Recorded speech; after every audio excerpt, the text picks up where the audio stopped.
Corona काल में जनता के लिए दिन रात सेवाएं देने वाले एडीएम अनिल महला, उपखंड अधिकारी मूलचंद लोनिया, डीएसपी राम प्रताप बिश्नोई, आयुक्त सोहनलाल, सीआई किशन सिंह बिजानिया का अभिनंदन समारोह उपखंड कार्यालय में आयोजित किया गया। अखिल भारतीय किसान संघर्ष समन्वय समिति के तत्वावधान में आयोजित कार्यक्रम में comrade Ram Narayan Rulaniya, advocate Ram Kumar Meghwal, advocate Banwari Lal Bijaniya, Jagdev Beda, Tejpal Godara, पार्षद सिराज खां कायम खानी, अमजद खां कायम खानी, अमित जैन, गुरुदेव गोदारा, जितेंद्र भार्गव, महबूब बड़गुजर, मुमताज काजी, किशन लाल छनंग, राम नारायण स्वामी, अशोक राठौड़, नगेंद्र जाट, कमल गुलेरिया, पूनमचंद मेघवाल, सरवर काजी, भगवानाराम डिडारिया, सोहेल गोपालपुरिया, शंकरलाल बाबरिया आदि लोगों ने अधिकारियों का माल्यार्पण करके व प्रतीक चिन्ह भेंट करके अभिनंदन किया।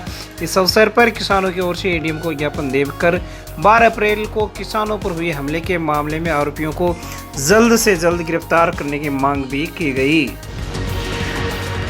सुजानगढ़ के सूरज कुमारी गाड़ोदिया स्कूल में महंत स्वामी कानपुरी महाराज के सानिध्य में ऑक्सीजन कंसंट्रेटर्स का लोकार्पण समारोह आयोजित किया गया। विश्व हिंदू परिषद की ओर से आयोजित कार्यक्रम में दीप प्रज्वलन के साथ मंत्रोच्चारण के साथ कार्यक्रम का शुभारंभ हुआ। उसके बाद कार्यक्रम में अतिथि डॉक्टर एन के प्रधान, राजकीय अस्पताल की PMO doctor Suresh Kalani, doctor Neel Kumawat, doctor Dilip Pareek, doctor रघुवीर तूनवाल, डॉक्टर सीआर शेठिया आदि तथा ओम प्रकाश तूनवाल, सुभाष पारिक आदि ने ऑक्सीजन कंसंट्रेटर्स का महंत स्वामी कानपुरी महाराज के सानिध्य में लोकार्पण किया। इस अवसर पर टीम हारे का सारा के संयोजक श्याम स्वर्णकार, अरविंद विश्वेंद्र आदि का भी सम्मान किया गया। कार्यक्रम में महंत स्वामी कानपुरी महाराज ने कहा कि दानदाताओं और मातृभूमि के लिए बलिदान देने वाले शूरवीरों का इतिहास अमर होता है। ओम प्रकाश तूनवाल ने बताया कि मरीजों के लिए ऑक्सीजन कंसंट्रेटर्स की सुविधा निःशुल्क रहेगी। संचालन गजानन दादीस ने किया। ओम प्रकाश तूनवाल ने बताया कि रामकृष्ण प्रजापति जोधपुर, राहुल प्रजापति, आयुष तोदी, हितेश चबरवाल, अभ्युदय चौधरी, सत्यनारायण प्रजापति, पुनीत चोटिया, उजाला बागड़ा, नेहा वशिष्ठ द्वारा कुल 8 कंसंट्रेटर्स विश्व हिंदू परिषद की स्थानीय शाखा को उपलब्ध करवाए हैं, जो आम जन की सेवार्थ निःशुल्क उपलब्ध रहेंगे। कार्यक्रम में प्रेम प्रकाश तूनवाल, बाबूलाल प्रजापति, राजेश सुंदरिया, गुरुचरण तूनवाल, नरेंद्र भाटी, ओम प्रकाश तूनवाल, राजेंद्र गिडिया, अशोक पारिक, प्रदीप बेद, अशोक खंडेलवाल सहित अनेक लोग मौजूद रहे। द्वारा भामाशाहों को प्रेरित करके जो ये शुभ कार्य किया है, इसके लिए दानदाता भामाशाह एवं विश्व हिंदू परिषद धन्यवाद का पात्र है, साधुवाद का पात्र है। और भगवान से यही प्रार्थना है कि उन दानदाताओं को जिन्होंने अपने धन में से कुछ हिस्सा निकाल करके समाज की सेवा जो कर रहे हैं, उनको भगवान सदैव सक्षम रखें और अपनी सेवा में जन जन की सेवा में, नर सेवा नारायण सेवा है, तो प्रत्येक मानव की सेवा में वो अग्रसर रहें, तत्पर रहें। आज विश्व हिंदू परिषद द्वारा यहाँ पे लोगों के घरों में यूज़ करने के लिए 7 ऑक्सीजन कंसंट्रेटर की व्यवस्था की है। इनका लोकार्पण किया गया है। ये ऑक्सीजन कंसंट्रेटर इन्होंने जर्मनी से मंगाए हैं, बहुत ही उच्च क्वालिटी के हैं। ये 7 से 10 लीटर ऑक्सीजन का प्रोवाइड करते हैं। जिन लोगों को डॉक्टर एडवाइस करते हैं कि भाई आपको कोरोना की वजह से यार और कोई बीमारी, लंग्स की दूसरी बीमारियों में जिनमें ऑक्सीजन की कमी होती है, उनमें ऑक्सीजन की आवश्यकता होती है, उनको हॉस्पिटलाइज होकर ऑक्सीजन लेना पड़ता है।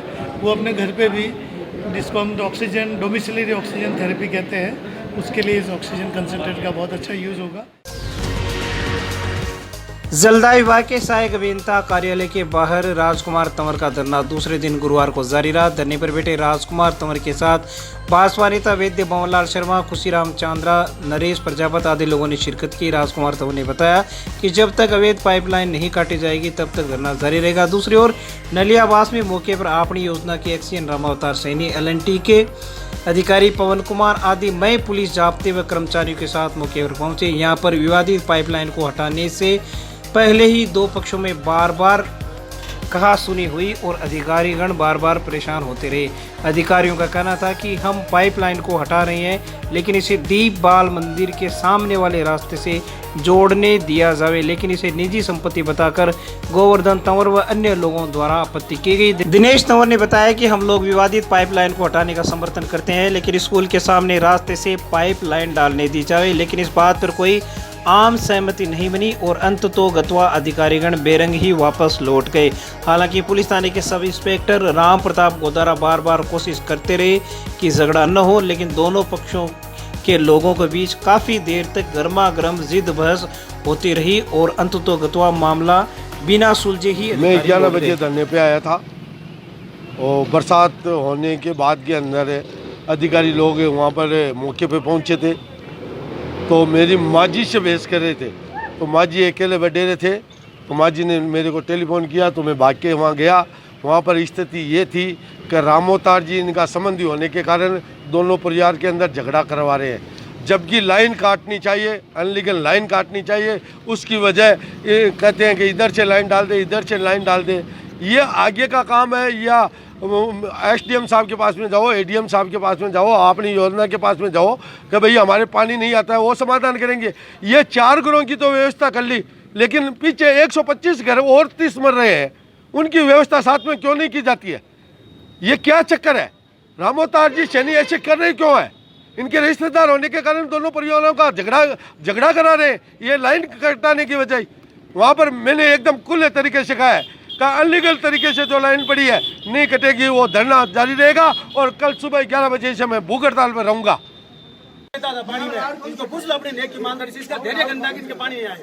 बस हमें नहीं झगड़ा करना है, आज जहाँ से करेंगे कनेक्शन हमारा काट दीजिए। मैं एक ही कहता हूँ, पानी आना चाहिए, निकल आना चाहिए, तरीके से आना चाहिए, सबको देंगे पानी।